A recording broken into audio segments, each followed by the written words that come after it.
আমার হক কথাগুলো আপনার ভালো লাগবে না যদি আপনার সাথে না মিললে কয় হুজুরটা খুব ভালা, আর না মিললে কয় হুজুরটা ভালা না, ঠিক নেই? এখন আলেমদেরকে আল্লাহ তাআলার রাসূল বলছেন নবীদের ওয়ারিস। এখন তারা মানুষকে জান্নাতের সুসংবাদ দেবে, সাথে সাথে জাহান্নামের দুঃসংবাদ দেবে, সতর্ক করবে। যেই কাজ করলে জাহান্নামে যাওয়া লাগে ওই কাজের ব্যাপারে মানুষকে সতর্ক করা দরকার আছে না নাই? তো সতর্ক না করলে আল্লাহ তো আলেমদেরকে ধরবে, তোরা কেন করলি না?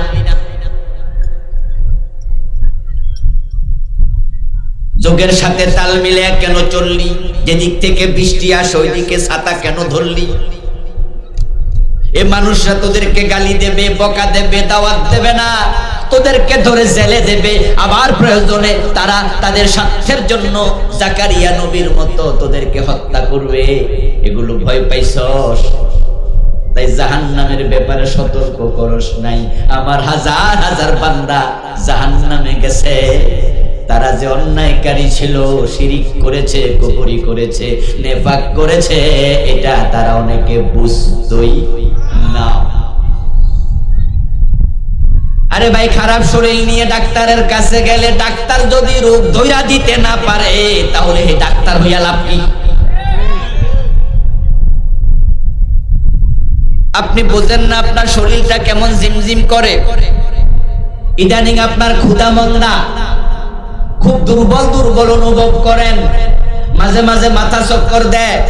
ডাক্তারের কাছে যাওয়ার পরে ডাক্তার এবার ব্লাড টেস্ট দেবে, ইউরিন টেস্ট দেবে, স্টুল টেস্ট দেবে, বিভিন্ন টেস্ট নিয়ে পরে ডাক্তার বলে দেবে আপনার তো ডায়াবেটিস হয়ে গেছে।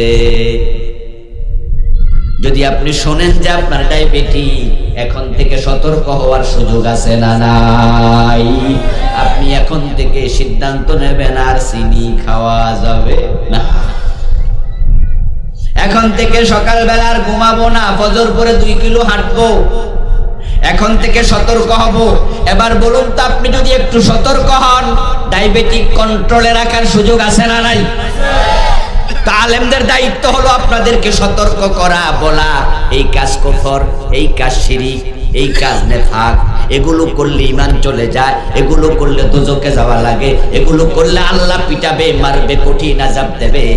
এগুলো যদি আমরা ফাইন্ড আউট করে দেই, তওবা করার সুযোগ আছে না নাই?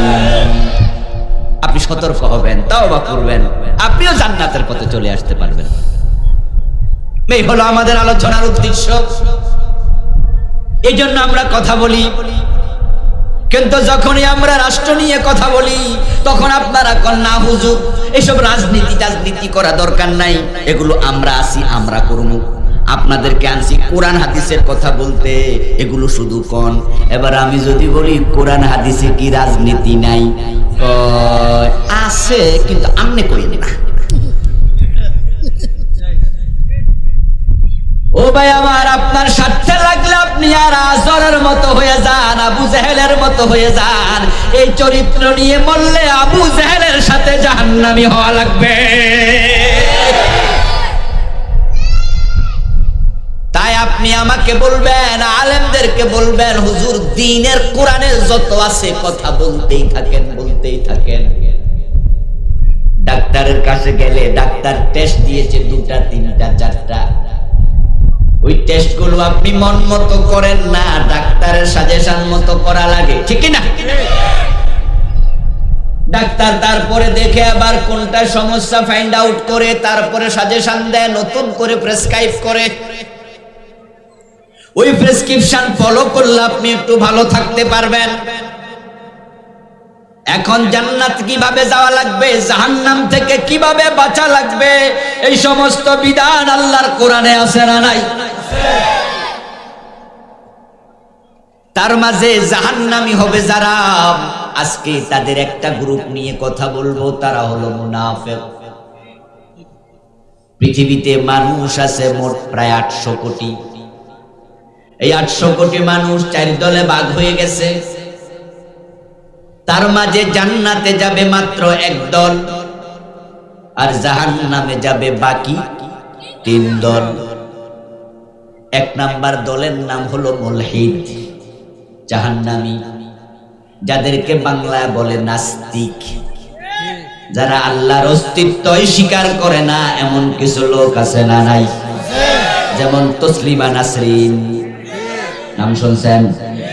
আহমদ শরীফ, সালমান রুশদি, আসিফ মহিউদ্দিন, এরকম আরো আছে কিছু কিছু নাম আছে, কইলে আপনার মুখ বেজার হইব। কই কি? অথচ নাস্তিকতা কোনো গালি নয়, কাউকে নাস্তিক বলা মানে গালি নয়, এটা তার চরিত্রের বহিঃপ্রকাশ, ঠিক না? এটা তার আইডেন্টিটি, এটা তার পরিচয়, এটা তার টাইটেল, শিরোনাম। যে মূর্তি পূজা করবে, যে পীরের পায়ে সেজদা দেবে, তাকে মুশরিক বলা কি গালি নাকি? এটা তার পরিচয়, এটা তার শিরোনাম, এটা আইডেন্টিটি। যে মসজিদে আল্লাহর আইন মানবে, আবার সংসদে আল্লাহর আইন মানবে না, আদালতে মানবে না, দুই জায়গায় দুরকম চরিত্র, সে মুনাফিক। এটা গালি নয়, এটা তার আইডেন্টিটি। এখন এই জাতীয় আইডেন্টিটি গুলো স্পষ্ট হলে আপনি সতর্ক হতে পারবেন, এই আইডেন্টিটি যেন আমার ভিতরে না আসে। এক নাম্বার জাহান্নামী গ্রুপের নাম মুলহিদ, নাস্তিক। দ্বিতীয় নাম্বার গ্রুপের নাম হলো মুশরিক, কাফির। এ দুটা একই কথা, যে মুশরিক সে কাফেরও বটে। কাফের মানে আল্লাহকে অস্বীকারকারী নয়, আল্লাহকে অস্বীকারকারীকে বলে মুলহিদ। কি বলে? এথিস্ট, নাস্তিক। তো কাফের মানে অস্বীকারকারী। কি অস্বীকার করেছে? আল্লাহর জাত নয়। কাফের মানে হলো আল্লাহর একত্ববাদের অস্বীকারকারী। এক আল্লাহ মানে না, আল্লাহর সাথে অন্যকে আরো শরীক করে। তাই হেরে কাফেরও কয়, মুশরিকও কয়, একই কথা। আল্লাহর সাথে শরীক করে এমন লোক পৃথিবীতে আছে না নাই? সংখ্যায় কম না বেশি? বরং এরাই হলো সবচেয়ে বেশি। হিন্দুও মুশরিক, বৌদ্ধ মুশরিক, ইহুদিও মুশরিক, খ্রিস্টানও মুশরিক, আরো অনেক আছে যারা আল্লাহর সাথে শরীক করছে। এর মাঝে বাংলাদেশে কিছু টুপিওয়ালা দাড়িওয়ালা ওদের কাতারে ঢুকে গেছে, যারা আল্লাহর সাথে, আল্লাহর সিফাতের সাথে, জাতের সাথে, কুদরতের সাথে, হুকুমের সাথে অন্যকে শরীক বানাচ্ছে।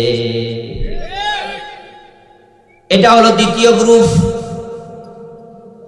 তিন নাম্বার গ্রুপের নাম হলো মুনাফিক, যেটা আজকের আলোচ্য বিষয়। তাদের ব্যাপারে কিছু কথা বলবো। এই হলো জাহান্নামী তিনটা গ্রুপ। তাম পৃথিবীর মানুষ হলো 4 দল, জাহান্নামী 3 দল। মুলহিদ জাহান্নামী, মুশরিক জাহান্নামী, মুনাফিক জাহান্নামী। জান্নাতি থাকলো কয় দল? তারা হলো মুমিন, মুসলিম, যারা প্রকৃত অর্থে ইমানদার, ইসলামওয়ালা, তারা সবাই জান্নাতি। সুবহানাল্লাহ। قد أفلح المؤمنون। আল্লাহ কোরআন মাজিদে বলেন, যারা ঈমানওয়ালা তারা সফল হয়ে গেছে। সফল মানে ঈমানওয়ালা জান্নাতি। فمن زحزح عن النار وأدخل الجنة فقد فاز। সুবহানাল্লাহ। আল্লাহ তাআলা কোরআন মাজিদে বলেন, যাকে জাহান্নাম থেকে নিষ্কৃতি দেয়া হলো এবং জান্নাতে প্রবেশ করানো হলো, সেই সফল হলো। তো সফল হওয়া মানে আল্লাহর জান্নাত পাওয়া। জান্নাতি হবে শুধুই তারা যাদের ঈমান আছে, যাদের ঈমান নাই তারা কেউ জান্নাতে যাবে না। ঈমানওয়ালা কারা, তাদেরকে নিয়ে আজকের আলোচনা হবে না, অন্য দিন হবে, অন্য আলেমরা করবে। এখন জান্নাতে যেতে হলে ঈমানওয়ালাদের কাতারে নিজের নাম ঢুকানো দরকার আছে না নাই? এই দায়িত্ব আপনাদের। আপনার নিজের নামটা ঈমানদারদের কাতারে আছে কিনা আপনাকে এটা যাচাই করতে হবে। আজকে শিরিক নিয়ে কথা হবে না, কিন্তু কোরআনের স্পষ্ট বক্তব্য, ওয়ামান ইউশরিক বিল্লাহি ফাকাদ হারামাল্লাহু আলাইহিল জান্নাহ, যে ব্যক্তি শিরক করবে আল্লাহ বলেন আমি নিজে আল্লাহ তার জন্য জান্নাত হারাম বানায়া দিয়েছি।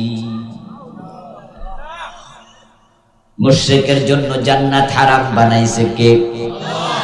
এবার বলুন তো জান্নাতের মালিক কে? জান্নাত দেবেন কে? তো আল্লাহ হারাম বানাইলে দেয়ার ক্ষমতার কারোই নাই। তাহলে এখন যে কাম করলে মুশরিক হয় ওই শিরিক গুলো জানা দরকার আছে কিনা? আপনি নিজে জানবেন। যদি দেখেন যে এই কামের মাঝে কোনোটা তো আমিও করি, আজকে তাওবা করবেন। বাংলাদেশে শিরকের অভাব নাই। আমি একটি ছোট্ট বই লিখেছি তা নিয়ে, চলমান 29টা লেখছি। কি আশ্চর্য ব্যাপার! যত গুনাহ আছে মানুষ করে, ইন্না শিরকা লা যুলমুন, সিরিয়াল করলে শিরিক হলো 1 নাম্বার। অথচ বাংলাদেশে প্রকাশ্যে যে গুনাহটা হয় সেটার নাম হলো শিরিক। চোর চুরি করে লুকায়া লুকায়া মানুষ, যেন যে বেটা দুধে পানি দেয় মানুষের সামনে দেয়, যে বেটা গোশ খায় অফিসে পাবলিকের সামনে আজান দিয়া খায়, এই আস্তে করে লুয়ে ঢুকায়, ঠিক নেই? যে বেটা মিথ্যা কথা কয় এমন ভাবে কয় যেন পাবলিক বুঝতে না পারে এই মৃত্যু। যে বেটা এলাকায় সুদে টাকা লাগায়, আপনি বলেন আসসালামু আলাইকুম সুদখোর চাচা কেমন আছে, খুশি কি কইলি? এই চাচা আপনি সুদ খান, আপনারে সুদখোর কইছি। কতরে কইছে কেডা? আমি মুনাফা খাই, আমি সুদ। ও ভাইরা, যারা জেনা করে সামনাসামনি রাস্তায় করে না গোপনে করে? কথা বলে না কেন ভাইরা? যারা মদ খায় রাস্তা দ্বারা খায় না করে খায়? সব গুনাহ মানুষ গোপনে করে, কিন্তু মাজারে যাইয়া দেখবেন পীরের দরবারে দিনে দুপুরে শিরিক চলতেছে, শিরিক চলছে। ওপার শিরিক করতেছে, বক্তা মাঠে এসে স্টেজে বসে শিরিক করছে, শ্রোতাদেরকে মুশরিক বানাচ্ছে। কদিন আগে এক বক্তা গান গেয়েছে, খোদার দন রাসূলকে দিয়া খোদা গেছে গায়েব হইয়া। এখন রাসূলের দন খাজা লইয়া শুইয়া আছে আজমিরে, কেউ ফিরে না খালি হাতে খাজারে তোর দরবারে। প্রতিটা কথার মাঝে শিরিক আছে না নাই?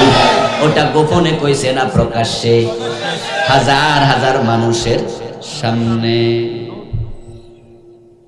আল্লাহ তাআলা কোরআন মাজিদে বলছেন গায়েবের মালিক কে? ইন্নামাল গায়বু লিল্লাহ, গায়েব আল্লাহর জন্য। আলিমুল গায়বি ওয়াশ শাহাদা, কুল লা ইয়ালামু মান ফিস সামাওয়াতি ওয়াল আরদিল গায়বা ইল্লাল্লাহ। আপনি বলে দিন ও নবী, আকাশ জমিনে আল্লাহ ছাড়া কেউ গায়েব জানে না। কিন্তু হাজার হাজার হুজুর মাইকে কয়, ওয়াজে কয় আল্লাহ রাসূলও গায়েব জানে, ওলিরাও গায়েব জানে। শিরিক চলছে প্রকাশ্যে। আমি 29টা লিখছি, আপনারা হয়তো অনেকে জানেন না এটা যে শিরিক, কিন্তু করে ফেলতেছেন। ওইটা লইয়া মরলে উপায় না, বুঝা বিষ খাইলে সমস্যা আছে না নাই? তো না বুঝে শিরিক করলো তো ঈমান চলে যাবে। আমার বন্ধু, আজকে শিরিক নিয়েও কথা হবে না। কোন কাজ করলে কুফরি হয় ওটা আপনাদের জানতে হবে। না জানার কারণে নামাজ রোজা হজ যাকাত করার পরেও কাদিয়ানি কাফের হয়ে গেছে। কাদিয়ানিরা কি নামাজ পড়ে না? তাদের মসজিদ নাই, রোজা রাখে না, ঈমান আছে না? কাফের। কারণ তারা কুফরি করেছে। যে কুফরি করে তারে কাফের কয়। এখন কাদিয়ানি যে কুফরি করছে সেই কুফরিটা হলো কোরআনের 4টা অক্ষর মানে না, খালিফ তামিম খাতামান নবিয়্যিন, বিশ্ব নবী শেষ নবী, এটা মানে না। একটা মেসেজ মানে নাই, কাদিয়ানির ঈমান শেষ। আল্লাহ শয়তানকে বলছিল আদম রে সেজদা কেন করস নাই, সেজদা কর। শয়তান করছিল, আবা ওয়াস্তাকবারা ওয়া কানা মিনাল কাফিরিন। শয়তান আল্লাহর একটা আইন মানে নাই, আল্লাহ কই তুই কাফের হয়ে গেছস। এখন আল্লাহ কই সুর ধরে হাত কাটো। 50 বছরে কয়দিন মানছেন? আল্লাহ কয় জানা করলে 100 বেত লাগাও, বিবাহিত হলে পাথর মারো, কয়দিন মানা হয়েছে? মদ পান করলে 80 বেত লাগাতে হবে, এমন আইন ইসলামে আছে না নাই? এই আইন কয়দিন মানছেন? শয়তান কুফরি করছে কয় আইনের সাথে, আর আমনের খবর কি? কুফরিয়ে বোঝেন না কোন কাম করছেন, ইমান কত আগে যে গেছে গা জানেনি। এই জন্য কুফর নিয়ে পড়তে হবে, জানতে হবে, বাঁচতে হলে জানতে হবে, ঠিক কিনা? আজকে সেটা নিয়ে কথা হবে না, আজকে কথা হবে শুধু নেফাক নিয়ে। যারা মুনাফিক আল্লাহ তাআলা তাদেরকে দিয়ে জাহান্নাম উদ্বোধন করবে। মুনাফিকের সাথে আল্লাহ এত রেগে থাকেন, এতটা খেফা, এতটা অসন্তুষ্ট, তিনি তাকে সর্বপ্রথম জাহান্নামে ফেলবেন। ফিরআউন নমরুদ তাদেরকেও শুরুতে ফেলবেন না। কোরআনে আল্লাহ তাআলা বলেন ইন্নাল্লাহা জামিউল মুনাফিকিনা ওয়াল কাফিরিনা ফি জাহান্নাম জামিআ। ও নবী, নিশ্চয় আল্লাহ তাআলা মুনাফিকদেরকে এবং কাফেরদেরকে জাহান্নামে একত্রিত করবেন। ইন্নাল্লাহা জামিউল মুনাফিকিনা ওয়াল কাফিরিন।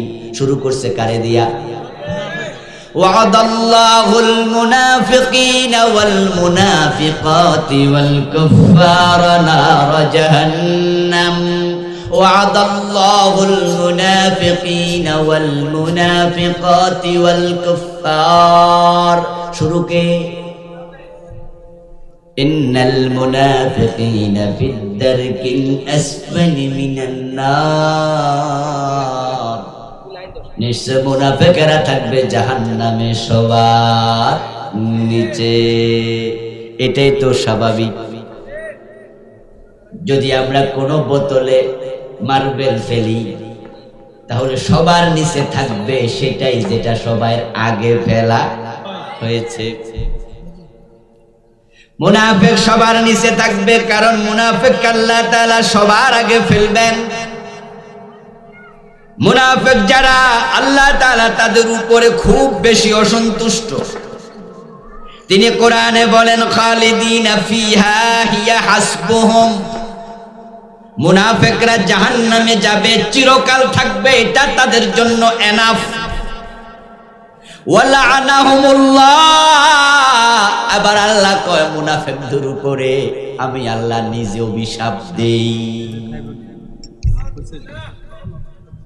মুনাফিকদের উপরে আল্লাহ অভিশাপ দেয়। মুনাফিকরা আল্লাহর কাছে খুবই ঘৃণিত। কোরআন মাজিদ আল্লাহ তাআলা মুমিনদের নামে সূরা নাজিল করছে, কাফেরদের নামেও করছে, মুনাফিকদের নামেও করছে। আপনারা দেখবেন সূরা কাফিরুন হলো 3 লাইন, কয় লাইন? আর মুনাফিকুন হলো 21 লাইন। কয় গুণ বেশি? মাশাআল্লাহ, যে ভালো অঙ্ক জানে, 7 গুণ। কাফিরুন কয় লাইন? মুনাফিকুন 21 লাইন। কয় গুণ বেশি? 7 গুণ বেশি। আল্লাহ তাআলা বুঝায়া দিলেন দ্বীনের জন্য কাফেরের চেয়ে মুনাফিক বেশি ক্ষতিকর। কাফেররা মুসলমানের শত্রু, মুনাফিকরাও শত্রু। তবে কাফেররা হলো বাইরের শত্রু, ওদেরকে চিনা যায়, বোঝা যায় তারা কাফের। কিন্তু মুনাফিকদের মাথায় টুপি থাকে, মুখে দাড়ি থাকে, নামাজেও যায়, রাসূলের সাথে একসাথে ছিল। ভিতর থেকে দুশমনি করলে বিপদ বেশি হয়। আপনার দুশমন আছে ফেনী বাজারে, ওই বই ফালে, আপনি চিনেন, ও আমার সাথে খুব দুশমনি করে, পাইলে আমার ক্ষতি করবে। এবার আপনি ঘরের মাঝে দরজা লাগাইয়া জানালা লাগাইয়া যদি ঘুমাইয়া যান, তাহলে মহিফালের দুশমন নিয়ে আপনার টেনশন নাই, সে আপনার ক্ষতি করতে পারবে না। ঘরে ঢুকবে কেমনে? আপনি আপনি তার ব্যাপারে মোটামুটি সিকিউর, নিরাপদ। কিন্তু নিজের বউটা যদি দুশ্মনী করে, বাঁচার জায়গা কই? ঠিক না, ঠিক না, ঠিক না? বউ যদি দুশ্মনী করে, আপনি থাকবেন টা কই? ومن الناس من يقول آمنا بالله وباليوم الآخر وما هم بمؤمنين। কিছু মানুষ আছে যারা বলবে ঈমান এনেছি আল্লাহর উপরে, রাসূলের উপরে, কিন্তু তারা মুমিন নয়, আখিরাতে ঈমান আনছে, মিথ্যা কথা। বরং ইসলামের সবচেয়ে বেশি দুশমনী তারা করবে, তাদের দ্বারাই ক্ষতি হবে। কোন হিন্দুর মাঝে মুনাফিক নাই, কারণ তারা আল্লাহর উপর ঈমান আনছি বলে না। কোন হিন্দু কইছে আমানতু বিল্লাহি ওয়া মালাইকাতিহি ওয়া কুতুবিহি? কইছে? কোন বৌদ্ধ, ইহুদি, খ্রিস্টান? কিন্তু বন্ধু, মুসলমানদের ভিতরে এমন কিছু লোক ঢুকে যাবে, ছিল, আছে, থাকবে, যারা মুখে বলবে কালেমা, বাস্তবে ওই কালেমাওয়ালাদেরকে তারাই ফাঁসিতে ঝুলাবে, জবে করবে, পিটাবে, মারবে। ইসলামের দুশমনী কাফেরদের চেয়েও বেশি করেছে না এই জাতীয় মুনাফিকেরা। ও মুসলমান, বাংলাদেশে আমরা 90% কালেমাওয়ালা।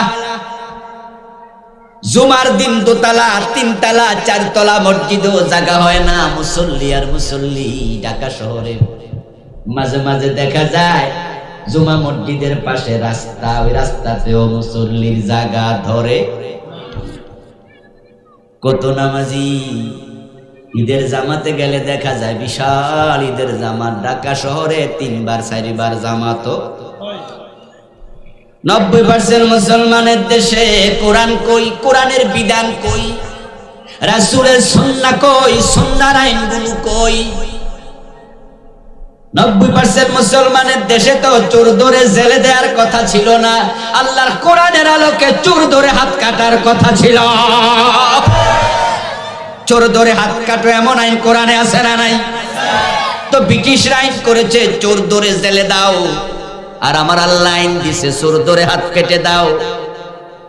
এখন 90% মুসলমান দাবি করলো আল্লাহর আইন মানলো না ব্রিটিশেরটা মানলো? তো তারা আসলে কার গোলাম? আল্লাহর গোলাম না ব্রিটিশের গোলাম? তাহলে নিজে যে আমি আল্লাহর গোলাম, এই দাবি তার মিথ্যা। তার মুখে এক কথা, অন্তরে ভিন্ন কথা। এই দেশে যে আজকে অফিস আদালত বলেন, সব জায়গায় ইসলাম উপেক্ষিত। মুসলমান দেশের শিক্ষানীতি, 90% মুসলমান দেশের শিক্ষানীতি হওয়া দরকার ছিল কোরআনের উপর ভিত্তি করে, ঠিক কি না? আচ্ছা, একটা এলেমের নাম বলেন তো যেটা কোরআনে নাই। একটা এলেমের নাম আপনি বলতে পারবেন না। কোরআনের মাঝে সাহিত্য আছে না নাই? বিজ্ঞান আছে না নাই? চিকিৎসা বিজ্ঞান আছে, জীববিজ্ঞান, মহাকাশ বিজ্ঞান। আরে ভাই, আজকের পৃথিবীতে লেটেস্ট বিজ্ঞান, সবচেয়ে আধুনিক যেটা, সেটা হচ্ছে অ্যাস্ট্রোনমি, কসমোলজি। আমেরিকার নাসা যা নিয়ে গবেষণা করে, ওই মহাকাশ বিজ্ঞান আজকের পৃথিবীর সবচেয়ে উৎকর্ষতার জায়গা বিজ্ঞানের। গায়ে হাত দিয়া জ্বর আছে কিনা এটা মূর্খ মহিলাও বোঝে, ডাক্তার MBBS হওয়া লাগে না। তবে হ্যাঁ, জ্বরটা টাইফয়েড রূপ নিল কিনা, ম্যালেরিয়া হইয়া গেল কিনা, সেটার জন্য ভালো ডাক্তার লাগবে। কারণ জ্বর বুঝার জন্য MBBS হওয়া লাগে না। মহিলা মূর্খ, মহিলা মূর্খ, পুরুষও বোঝে। কিন্তু মহাকাশ বিজ্ঞান সম্পর্কে আমরা কিচ্ছু বুঝি না। মক্তবের ছাত্র যেমন বুখারী সম্পর্কে কিছু বোঝে না, তাফসীরে জালালাইন মক্তবের পোলা বোঝে না। মহাকাশ বিজ্ঞান সম্পর্কে এখানে আমরা যারা আছি সবাই মক্তবের পোলা। এমনি জিজ্ঞাসা করলে আপনি বলতে পারবেন সূর্য পৃথিবীর তুলনায় কত লক্ষ গুণ বড়? 13 লক্ষ গুণ। আপনি মাপছেন? কই না। জানলেন কেমনে? শুনছি। এলেম এখানে শেষ। এখান থেকে সূর্য কত দূরে? 9,30,00,000 মাইল দূরে। মাপছেন? মাপার কোন যন্ত্র আছে? কই না। তো জানছেন কেমনে? শুনছি, ওই নাসা কইছে। মহাকাশ সম্পর্কে আমরা মক্তবের পোলাপানের মতো তারা না বললে আমরা কিচ্ছু জানি না। কিন্তু আপনারা একটু বলুন তো, যারা বুঝেন কোরআনের মাঝে মহাকাশ নিয়ে আলোচনা আছে না নাই? কোন এলেমটা কোরআনে নাই? আরে ভাই, আজকে না আমরা হয়ে গেছি পথের কাঙ্গাল।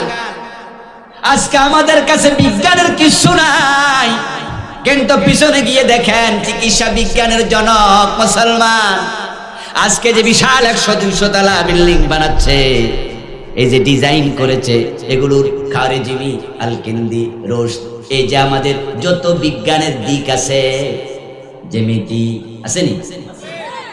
জনককে মুসলমান না হিন্দু? পিছনে যান, সব এলেম উৎকর্ষতা মুসলমানের হাত ধরে হয়েছিল। কোরআন তো সব এলেমের এক ভান্ডার, এটা হলো সব এলেমের আকর। আমার বন্ধু, মুসলমানের শিক্ষা ব্যবস্থা যদি কোরআনের উপরে ডিপেন্ড করে হতো, আমাদের ছেলেরা ডাক্তারও হতো, আবার মসজিদের ইমাম হওয়ার যোগ্য হতো, বাবার জানাজার জন্য হুজুর ডেকে আনা লাগতো না, আপনার প্রফেসর ছেলেটা আপনি বললে জানাজার ইমামতি করত, সে হাসপাতালও কাজে লাগতো, মসজিদেও কাজে লাগতো। নামাজের 13টা ফরজ আছে, কত MBBS জানে না। ওযুর 4টা ফরজ আছে, কত ডাক্তার জানে না। তায়াম্মুমের 3টা ফরজ, কত প্রফেসর জানে না। এত বড় বড় বই মুখস্থ করছে, একজন ডাক্তার হতে, ইঞ্জিনিয়ার হতে, ইউনিভার্সিটি প্রফেসর হতে, ক্লাস 1 থেকে শুরু করে তার PhD লেভেল পর্যন্ত, তার MS লেভেল পর্যন্ত, MD লেভেল পর্যন্ত যে বইগুলো পড়ছে, আপনারা বলুন তো, ক্লাস 1 থেকে যে বইগুলো পড়ছে, ওই বইগুলো একটার উপর একটা যদি দাঁড় করাইতো, বেডার মাথার নিচে যাইতো না উপরে? কত বই পড়া ডাক্তার হইছে, ব্যারিস্টার হইছে, প্রফেসর হইছে, এত বই পড়লো, কিন্তু আল্লাহর কোরআনটা দেখে দেখেও পড়তে কপাল পোড়া। কারণ শিক্ষানীতিরা ইসলামের আলোকে হয় নাই, সমাজনীতি ইসলাম দিয়ে চলে না, স্বরাষ্ট্রনীতি চলে না, পররাষ্ট্রনীতি চলে না, হাইকোর্ট চলে না, সুপ্রিম কোর্ট চলে না, গণভবন চলে না, বঙ্গভবন চলে না। আপনার ইসলাম সেরা ধর্ম, ওই ইসলাম দিয়ে কিচ্ছু চলে না, ব্রিটিশ আইন দিয়ে চলে। এই জন্য হিন্দু, বৌদ্ধ, খ্রিস্টান দায়ী না, আমরা 90% প্রমাণ হয়ে গেল ওই মুসলমান, তোমরাই তার জন্য দায়ী।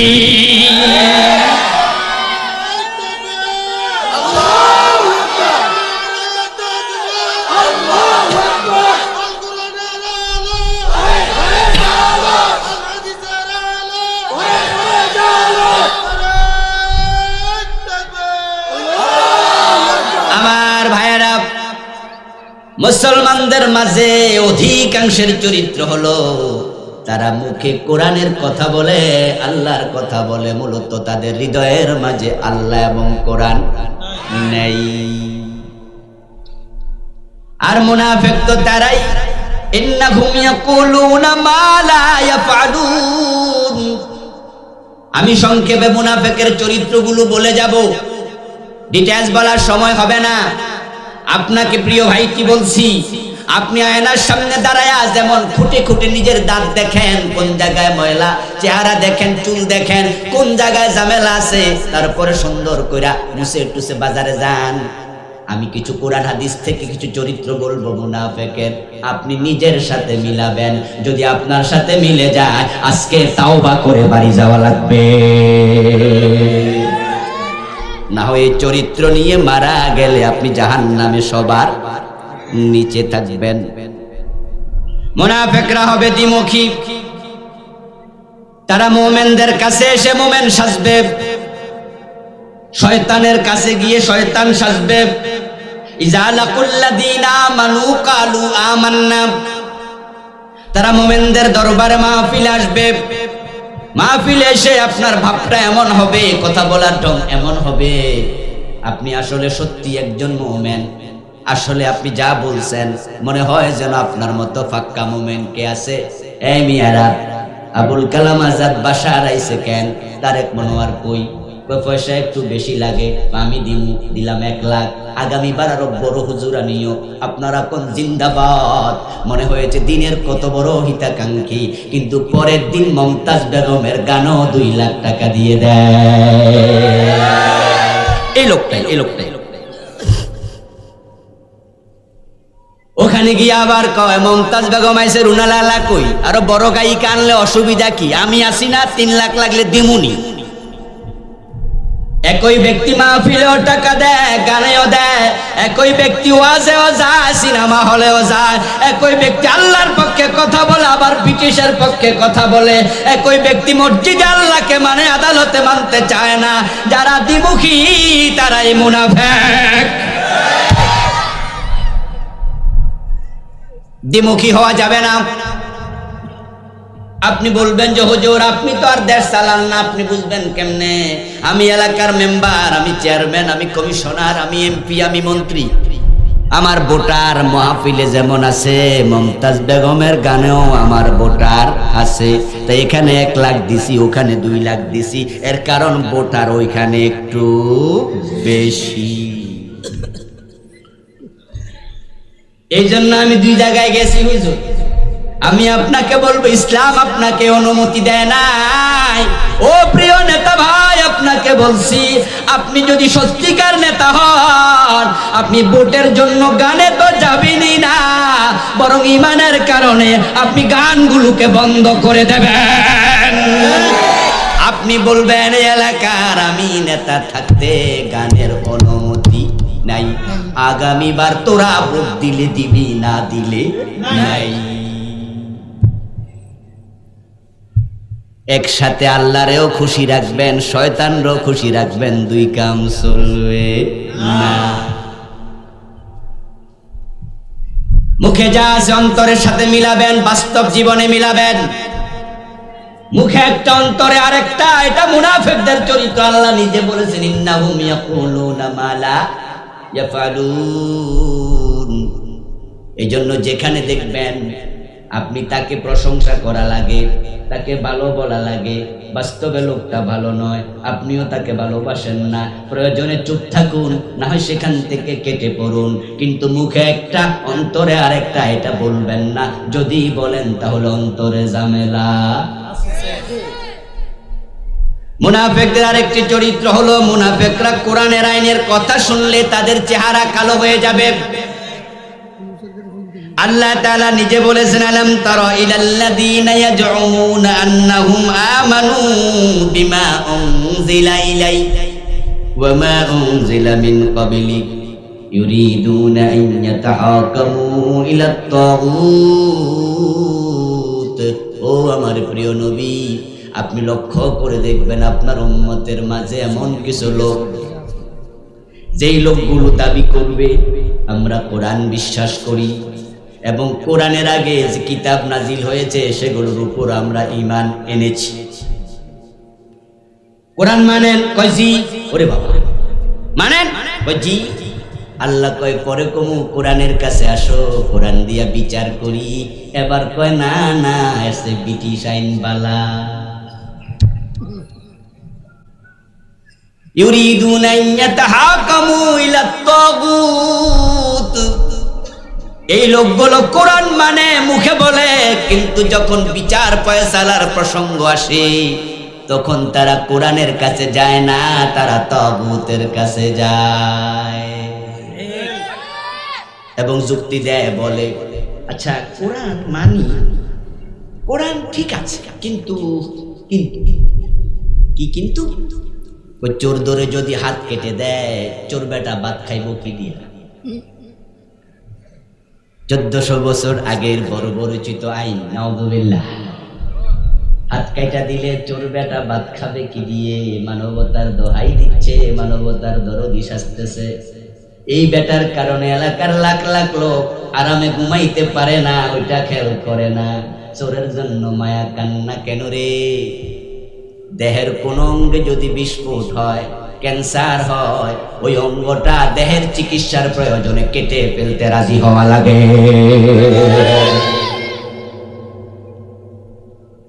ডাক্তার বলেছে হাত কেটে ফেলতে হবে, পা কেটে ফেলতে হবে, মহিলাদের বুকের মাঝে ক্যান্সার হয়েছে, ব্রেস্ট কেটে ফেলতে হবে।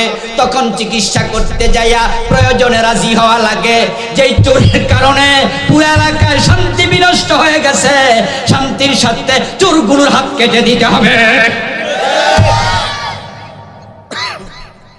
কিন্তু কোরআনের এই আইনের কথা বললে তখন তারা তাগুতের আইনের দিকে যায়, কয় না না না, ব্রিটিশ আইন বালা।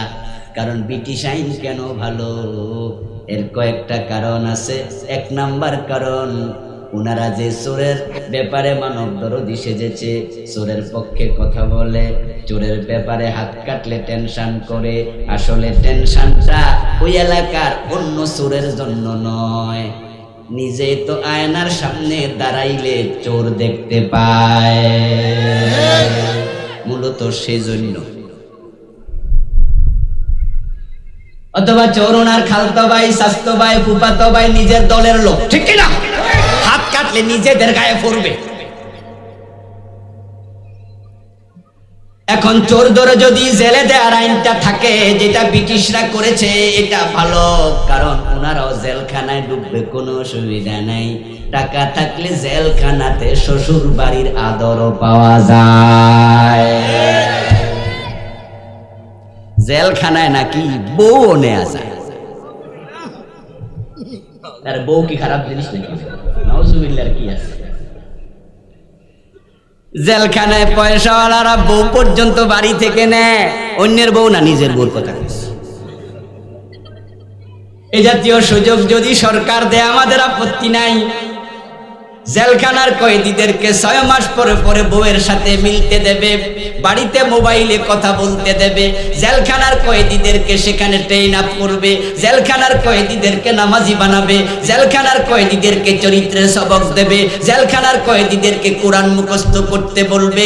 সরকার যদি এই জাতীয় সুযোগগুলো করে দেয় আমাদের আপত্তি নাই, কিন্তু ইসলামে যে আইন দিয়েছে ওই আইনের লঙ্ঘন করার সুযোগ কারো থাকবে না। চোর ধরে হাত কাটতেই হবে। চোরের পক্ষ নিয়ে চোরকে জেলে দিও না। এর কারণ হলো, চোর যদি জেলে যায়, সৎসঙ্গে স্বর্গবাস, অসৎসঙ্গে সর্বনাশ। কত চোর জেলখানা থেকে ডাকাত হয়ে বের হয়েছে, ওখানে বড় বড় ক্রিমিনালের সাথে থাইকা বেটা আরো বড় কিছু শিক্ষা নেয়। চোর ধরে যদি হাত কেটে দেয়া যেত, হাত কাটা চোর দেখে হাজার হাজার চোর নিজেরা চুরি সেরে দিত। আল্লাহ রাসূল বলেছেন, আমার মেয়ে ফাতেমা চুরি করলে ফাতেমার হাতও কাটবই। এই বিধানটা যদি কায়েম হয়, তাহলে নেতা চুরি করলে নেতার হাতও থাকবে, নেতার ছেলে চুরি করলে ছেলের হাতও থাকবে না। 2 হাতের 1 হাত কাটা। এই নেতা চুরি করে হাত কাটা খাইছে, পরের বার নির্বাচন কেমনে করবে? নির্বাচনী মঞ্চে তো আইসা 2 হাত তোলা দেয়া লাগে, বেড়ার তো 1টা হাত। এই হাতওয়ালা আর একটা লুকায়া জীবনে পুট চাইতে পারবে না। একটা নেতার হাত কাটা দেখে হাজার হাজার নেতা দেশের লোপাট ছেড়ে দেবে। আমার বন্ধু, আল্লাহর আইনের কথা শুনলে আপনাদের যাদের অন্তরের মাঝে উচ্ছ্বাস তৈরি হয় না, আনন্দ তৈরি হয় না, আপনি বুঝে নিয়েন আর আপনার অন্তরে ঝামেলা। আল্লাহ তাআলা নিজে বলতেছেন, ওয়াইদা কিলা লাহুম তাআলাউ ইলা মা আনজালাল্লাহু ওয়া ইলার রাসূল রাআইতাল মুনাফিকিনা ইয়াসুদ্দুনা আনকা সুদুদা। ও আমার রাসূল, যখন আপনার উম্মতের মাঝ থেকে কিছু মানুষ এমন আছে, তাদেরকে বলা হবে কোরআনের কাছে আসো, হাদিসের কাছে আসো, লিয়াহকুমা বাইনাহুম। কোরআন হাদিস দিয়ে আমরা ফয়সালা করি, সমাজ চালাই, দেশ চালাই। কোরআন দিয়ে শুধু ব্যক্তি চলবে না, সমাজ চলবে। শুধু সমাজ চলবে না, দেশও চলবে। হযরত ওমর অর্ধ দুনিয়া চালাইছে, ঠিক কি না? অর্ধ পৃথিবী করেছো শাসন, ধুলার তখ্তে বসে। খেজুর পাতার প্রাসাদ তোমার বারে বারে গেছে খসে। এই কোরআন তো শুধু মসজিদ চালাতে আসে নাই, শুধু মাদ্রাসা চালাতে আসে নাই, শুধু ব্যক্তি আর পরিবার চালাতে আসে নাই, এ কোরআন বিশ্বটাকে চালাতে এসেছে।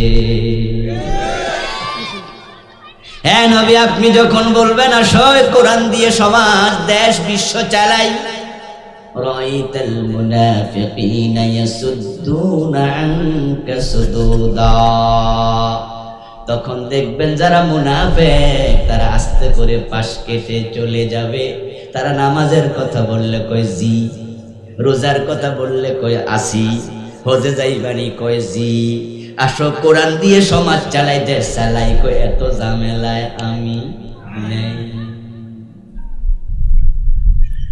নামাজ পড়তে, রোজা রাখতে, হজ করতে, যাকাত দিতে সব ব্যাপার একমত, কিন্তু আল্লাহর জমিনটা আল্লাহর আইনে চলবে একমত হতে পারেন নাই। এমন লোক দুই চারজন এখানে আছেন না নাই? আল্লাহর ভাষায় আপনি মুনাফিক।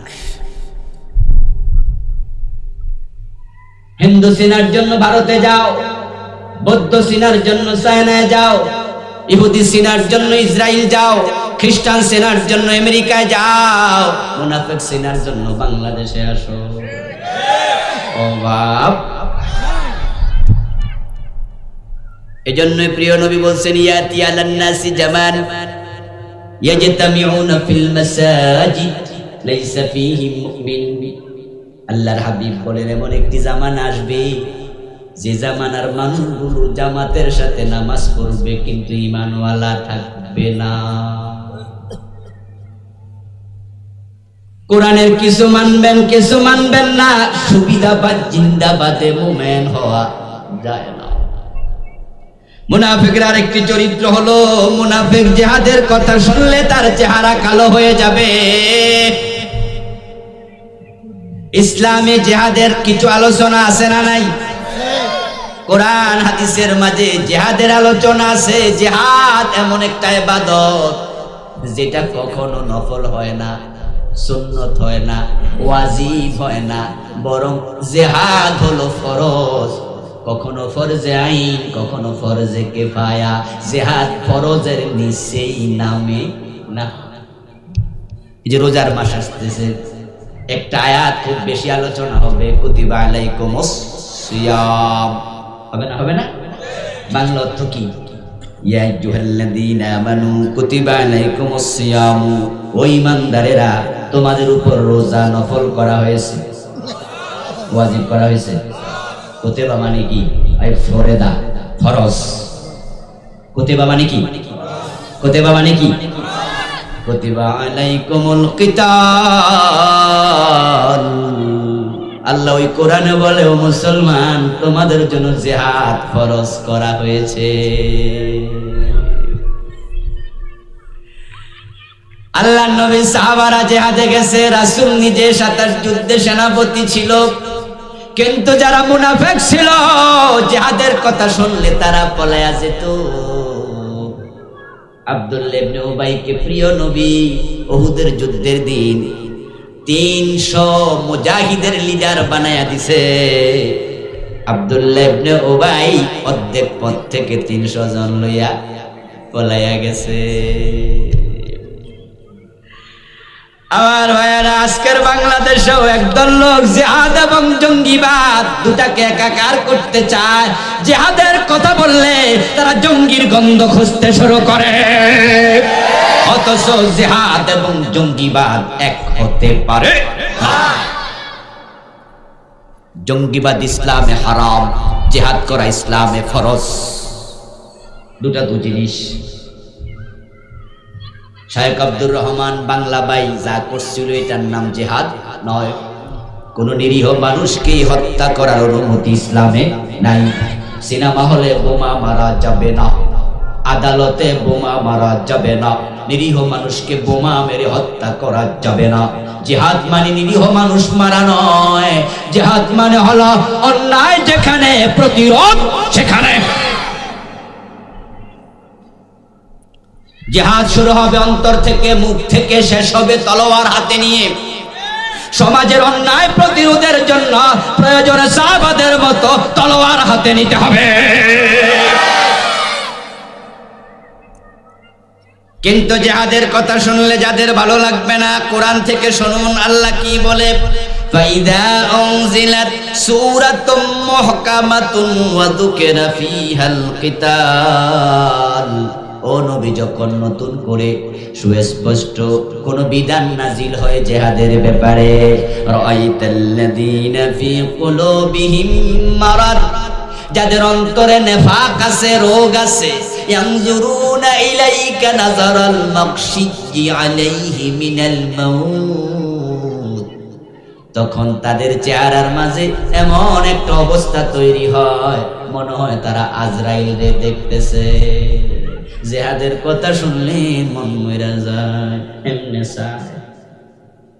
এমনে চায় একবারে চোখ মিনমিন করে চায়, মনে হয় যেন শাস্তে কাম, আরে মইরাই বুঝি গেলাম। আর যারা ঈমানওয়ালা জিহাদের কথা শুনলে রক্ত টকবক করতে থাকে, নারায়ে তাকবীর বলতে মন চায়, মিছিল করে জোশ এসে যায়, তারা হচ্ছে মুমিন।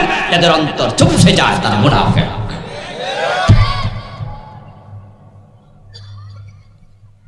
লাখ লাখ মুরিদ আছে, এত বড় পীর, কিন্তু জিহাদের ওয়াজ করে না একদিনও। 30 বছর জুমা পড়ায়, কত বিষয় নিয়ে কথা বলে, জিহাদের ওয়াজ করে না একদিনও। কত মাহফিলে লাখ লাখ মানুষের সামনে বক্তৃতা দিল, জিহাদের ওয়াজ করে না একদিনও। এমন কিছু পীর, বুজুর্গ, খতিব, বক্তা আছে না নাই? তো ইসলামে নামাজ ফরজ, রোজা ফরজ, জিহাদ ফরজ, কিছু ফরজ মানলা, কিছু মানলা না। সুবিধাবাদ জিন্দাবাদে মুমিন হওয়া যাবে না। তাই জিহাদের ব্যাপারে উদ্যম থাকবে, উচ্ছ্বাস থাকবে। জিহাদ চলমান একটি প্রক্রিয়া। এক সময় মুসলমান যেখানে অন্যায় করেছে, কেউ সেখানে তলোয়ার হাতে নিয়েছে। স্পেনে মুসলমানের উপর জুলুম হয়েছে, তারিক বিন জিয়াদ রাহিমাহুল্লাহ 4000 সৈন্য নিয়ে আরব থেকে স্পেনে চলে গেছে।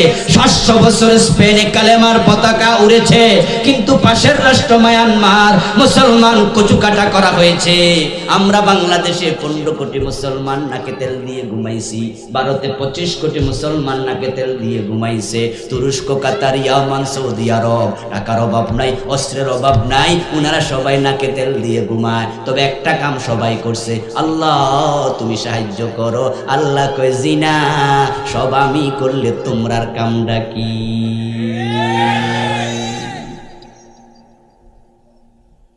বাবরি মসজিদ ভেঙে মাটির সাথে মিশায়া দিল, ওখানে আবার রাম মন্দির বানালো।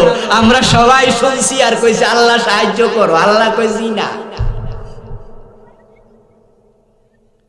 ও বন্ধু আমার, জিহাদ মানে সন্ত্রাসবাদ নয়, জঙ্গিবাদ নয়। জিহাদ হলো অন্যায় করব না, অন্যায় সহ্য করা হবে না। মুনাফিকদের আরেকটি চরিত্র হলো, তারা কাফেরদের সাথে বন্ধুত্ব করে মজা পাবে। ওয়াবাশশিরিল মুনাফিকিনা বিআন্না লাহুম আযাবান আলীমা الذين يتخذون الكافرين أولياء من دون المؤمنين। আল্লাহ বলো নবী, মুনাফিকদেরকে জাহান্নামের খবর দেন। আর মুনাফিক তো তারা যারা মুমিন বাদ দিয়া কাফেরকে বন্ধু বানায়। কাফেরদের সাথে দুশমনি করবেন, মারামারি করবেন তা বলছি না, কিন্তু মুমিন বাদ দিয়া কোনো কাফেরকে বন্ধু বানানো যাবে না। বন্ধুত্ব হবে মুমিনের সাথে মুমিনের। যে আল্লাহকেই মানে না, আল্লাহর আইনে মানে না, তাওহীদ মানে না, সে আপনার বন্ধু হয় কেমন? অসম্ভব। যারা মুনাফিক হবে তারা কথায় মিথ্যা কথা বলবে। কথায় কথা মিথ্যা বলার অভ্যাস কিছু লোকের আছে না নাই? নামাজও পড়ে মিছা কথা সারাদিন করে। আমানত রাখলে খেয়ানত, ডাইরেক্ট খেয়ানত। টাকা হাওলাত দিয়া দেখেন, ওয়াদা দেবে, কয়দিন পর পর একবার ওয়াদা রক্ষা। এগুলো মুনাফিকের আলামত। মুনাফিকের আরো কিছু আলামত আছে, এগুলো জানবেন, পড়বেন। জীবনের সাথে যদি মিলে যায়, আজকে সিদ্ধান্ত নিয়ে জীবন থেকে সরাবেন। যদি এগুলো নিয়ে মারা যান, তাহলে বিপদের সমূহ সম্ভাবনা আছে। আল্লাহ তাআলা মুনাফিকদের যে নেগেটিভ দিকগুলো আছে চারিত্রিক, ওগুলো থেকে আমাদেরকে রক্ষা করুন, আমরা ফানা চাই, বলুন আমিন।